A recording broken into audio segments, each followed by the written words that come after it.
Ate, Sir, ikaw na naman, nandito ka na naman. wala po eh. Kailangan ko ulit magkayod. Ay, Ilang araw sinabi ko na kasi, sa'yo nakaraan.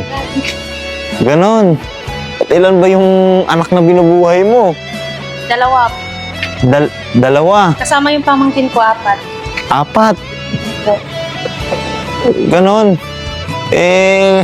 Ganito kasi, inahanap talaga kita. Tinitingnan ko kung wala ka na dito sa area na to. Andito ka pa rin pala. Sa bilang kanto eh. Lumipat ka lang. Opo, dito ka. Doon na. Akala ko pa naman wala ka na. Wala sir eh. Kailangan ko pa rin talaga kumain. Tsaka nung nakaraan, nakita ko, may cellphone ka palang hawak nun. Hiniram ko po yun sir. Kasi nga, di ba po hiningi ko yung number niya.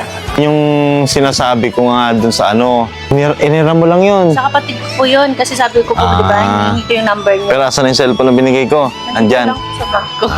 Ang hula ko, wala ka na dito.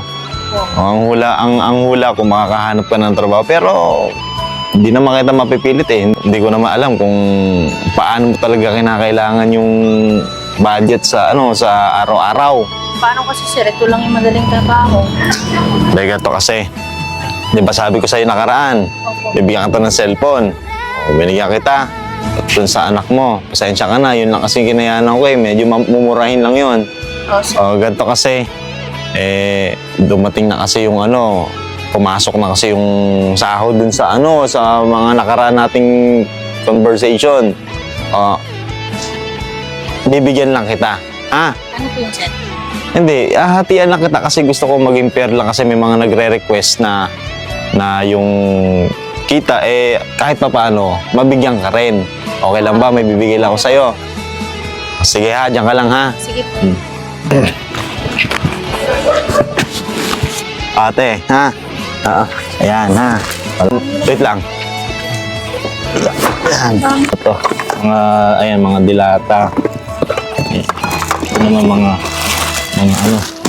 noodles. Baka pa rin sa'yo, makatulong pa rin sa'yo na may ka sa anak mo. Hindi ka na makakagawa ng, hindi ko naman sinasabi na hindi mabuti, pero yun naman talaga yung, di ba? Hindi naman talaga mabuti, hindi naman talaga goods. Pero sa buhay, laban lang talaga, di ba? Okay, sir. Kung ano yung pinaka the best na magagawa mo para sa anak mo, hindi naman kita mapipigilan doon kasi buhay mo naman yan eh. Pero yung pagiging kapwa-tao na lang na pagpapaalala ko sa'yo, yun lang ang maitutulong ko sa'yo. Maraming salamat sir. Oo ha? Thank Okay. you po. Next tayo doon. na po neto. Ito, sige. Tsama na to. Naku sir, marami na po yan. Sige, hindi. Thank you po. Basta yan ha. Sige ha. Ito na ako. Kaya mo na yan. Opo, mag-abang na ako ng tricycle. May tricycle dito. Meron. Sige.